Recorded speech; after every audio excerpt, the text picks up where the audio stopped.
Railway अपघात म्हणजे जे गेले आता रेल्वे अपघातामध्ये गेले हे दुर्दैव आहे, त्याच्याबद्दल काही प्रश्नच नाही. परंतु रेल्वेमध्ये, मुंबईच्या रेल्वेमध्ये रोजच्या रोज अपघात होत आहेत. असं मला नाही वाटत एकही दिवस असेल की रेल्वेमध्ये अपघात नाही झालाय, कोणाचा हात नाही गेलाय, कोणाचा पाय नाही गेलाय, कोणी गेलेलंच नाहीये, असं एकही दिवस गेलेलं नाहीये. प्रश्न असा आहे की ती रेल्वे चालते कशी, हे जगाला एक आश्चर्यच आहे. खरं तर अनेक वर्ष याच्यावरती अनेकदा मुंबईतल्या लोकांनी हा गोष्ट केंद्र सरकारला सांगितली की त्याच्यासाठी एक वेगळं महामंडळ तुम्ही करा, ते रेल्वे मंडळच वेगळं करा. कळलं का? अजून काही होत नाहीये त्या सगळ्या गोष्टींसाठी. आणि रेल्वे मुळात एक गोष्ट आपण बघितली पाहिजे याच्यातनं की या शहरांचं, सगळ्याच आपल्या शहरांचं काय झालंय. नुसता हा रेल्वे पुरता मध्ये विषय नाहीये. की त्या दिवशी माझ्या एका मुलाखतीमध्ये पण मी सांगितलं होतं की हा सगळ्या शहरांचा आपल्या विचका झालेला आहे. एक तर रिडेव्हलपमेंटच्या नावाखाली रस्ते नाहीयेत आणि नुसत्या उंच उंच इमारती उभ्या राहत आहेत या सगळ्या ठिकाणी. आणि रस्ते नसल्यामुळे पार्किंगची व्यवस्था नाही, पार्किंगची व्यवस्था नाही म्हणून ट्रॅफिक अडला जातो. कित्येक, मी तुम्हाला तर पुण्यामध्ये पण अनेक ठिकाणी असेल, मुंबईमध्ये तर अनेक ठिकाणी आहे, अनेक ठिकाणी, ठाण्यामध्ये अनेक ठिकाणी, की जर समजा कुठे आग लागली तर फायर ब्रिगेडचा बंब नाही जाऊ शकत तिकडे आतमध्ये. अशी आपली सगळी शहरांची अवस्था झालेली आहे. कोणी शहराचं प्लॅनिंग म्हणून मागे मी म्हटलं होतं की टाउन प्लॅनिंग नावाची काही गोष्टच नाही आपल्याकडे. मी गेले इतकी वर्षाचे मी तुम्हाला सांगतो की बाहेरून येणारे जे लोटे आहेत आपल्या सगळ्या शहरांवरती आदळणारे, याच्यातच ही रेल्वे कोलमडली कशासाठी. रेल्वेचा बोजवारा उडालेला आहे, सगळ्या अख्ख्या ट्रॅफिकचा बोजवारा उडालेला आहे.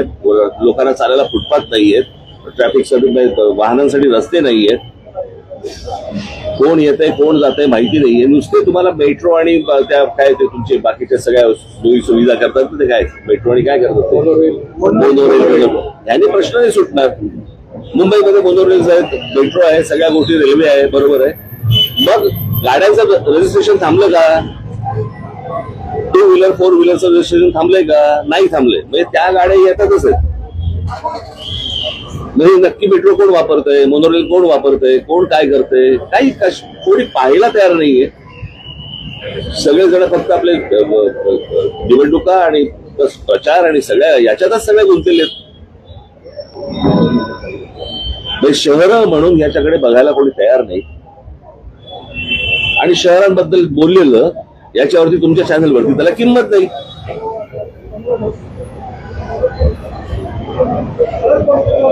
म्हणजे गेले अनेक दिवस जे राज ठाकरे, उद्धव ठाकरे कधी एकत्र येणार ह्याच्या जेवढ्या बातम्या लावल्या तेवढा काळ तुम्ही ह्या जे मृत्यू गेलेले आहेत लोक आता रेल्वेमध्ये तेवढं लावणार आहात का? आपण कशाला महत्व द्यायचंय, कोणत्या गोष्टीला महत्व द्यायचंय हेच समजेल असं झालंय सगळ्या गोष्टींमध्ये.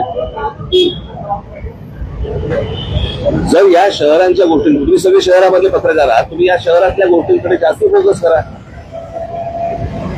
सरकारचं लक्ष कसं जाईल या गोष्टींकडे याचं तुम्ही ह्याच्यावरती लक्ष दिलं पाहिजे तुम्ही. बाकी सगळ्या गोष्टी फार मामूली आणि इतर सगळ्या किरकोळ गोष्टी आहेत. जे काय राजकारण चाललं, तुला काय वाटतं, तुला काय वाटतं, तुला काय वाटतं. दुर्दैव आहे. मला असं वाटतं केंद्र सरकारने या गोष्टींकडे लक्ष दिलं पाहिजे, तातडीने लक्ष दिलं पाहिजे. ती रेल्वेमध्ये त्या प्लॅटफॉर्मवरती रोजची जर समजा तुम्ही गर्दी बघितली तर लोक आतमध्ये कसे शिरतात आणि कसे बाहेर येतात.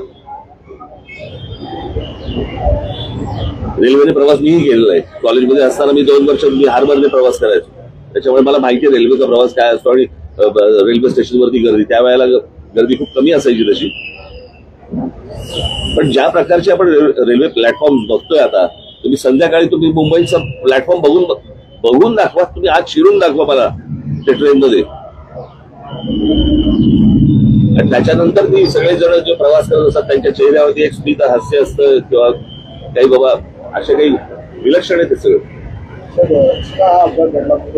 बरेचदा प्रवासी तक्रार करतात, खूप एक डेंजर कर्व आहे तिथे. म्हणजे बरेचदा 2 गाड्या जेव्हा त्यामुळे कर्व असल्यामुळे 2 जेव्हा लोकल क्रॉस करून होते ठीक आहे रस्ते किती लगटतात. हे काय नव्याने हा काऊन निर्माण नाही झालाय हे माहिती आहे ना लोकांचं.